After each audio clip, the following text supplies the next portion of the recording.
जे सदस्य लोक प्रतिनिधी आहेत ते एवढ्या लोकांमधून निवडून येतात, त्यांचा काही व्हॅल्यू नाही ग्रामपंचायत मध्ये. म्हणजे मिस्टरने विचारणार न करणार, मिस्टर कोणाला मोठे माझं नाव लिहा अक्षय पाटील असं बोला.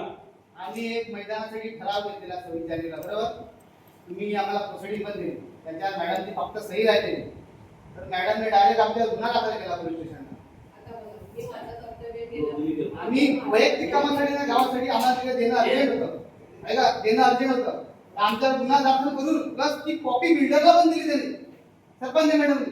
आणि त्याच्यात असं लिहिलंय की खराब हा राजेंद्र माळी यांचा झालेला हे पेपर दिले दिला त्यांच्याकडे पण दिला, असा खोटा ठराव दिला तिकडे त्यांनी बिल्डर.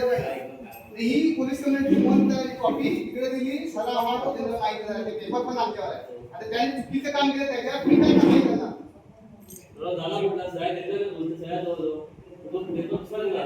पेपर आहे त्याच्यात ठराव ग्रामपंचायतचा सिक्का आहे, मग सिक्क्याचा कसा वापर होतो ग्रामपंचायतून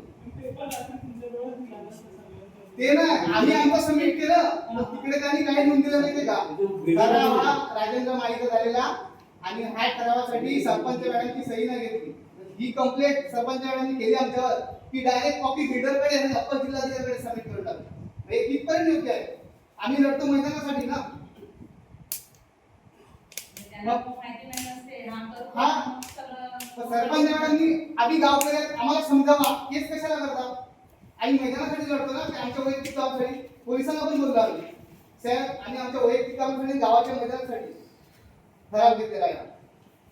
आणि तिकडे आमच्या चांगलं करायला गेलं ना आपल्यावर येते. आणि त्यांना मी खरोखर सांगते तुला, त्यांना मी कधी पण सांगितलं ना मॅडम ह्याच्या असेल त्या करत नाही, त्यांना विचार केली तर केली ठीक आहे, ती कॉपी आपल्यापर्यंत ठेवा ना, बिल्डरला पण देऊन टाकली.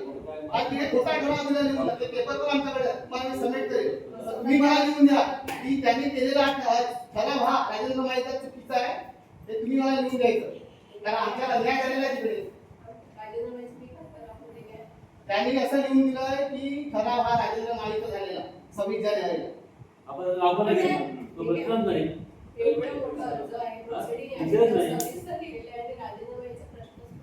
त्यांनी दिला ना, आणि त्याला सरपंच मॅडम सांगितलंय, त्यांनी कॉपी आमची पोलीस जनादेश घेतला आणि त्यांनी एक्सेप्ट पण केला आणि सांगितलं जनतेच्या जनादेशा याला आम्ही आमचं म्हणणं माहिती. पण त्यांनी तसं खोटं केलं तिकडे.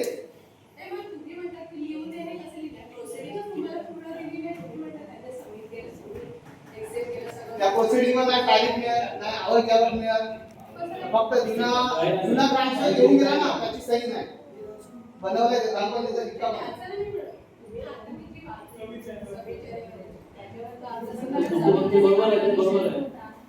त्यांनी आमच्या खोट्या केल्या आणि सरपंच मॅडमने प्लस ती कॉपी तिकडे दिली, चुकीचं आहे नाही.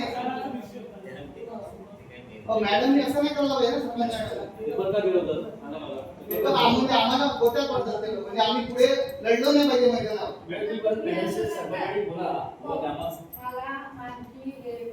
बिल्डिंग ग्राउंडच्या तिथे आमची 3 कोटी जागा मिळाली आम्हाला वकिलाकडे आमचे अंगठे वगैरे, मी अनपढ आहे, माझे अंगठे वगैरे सुद्धा घेतले आणि तुम्हाला देतो हा नंतर माहिती थोडीशी देतो.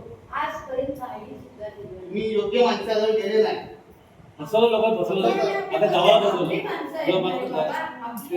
आणि हा आपलं तुमचं घर आहे ना, सूर्यकांतचं घर आहे ना, तिकडे तुमची ती 6.5 गुंठ जागा आहे. तुम्ही पूर्ण आधार मोजून घ्या, आधार मागे निघते तुमची. माझ्याकडे पेपर पण आहे, तुम्हाला मी देतो.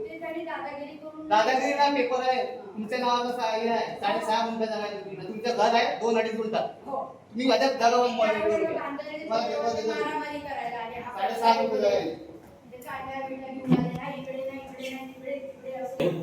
नाही यांना दिलेल्या सातारा नोंद आहे, मी जुना पेपर काढला ना, 6.5 गुंठ आहे ती जागा. बरेच सुप्रीम झाल्यानंतर त्यांचा तर 3 वेळा निकाल लागला आमचा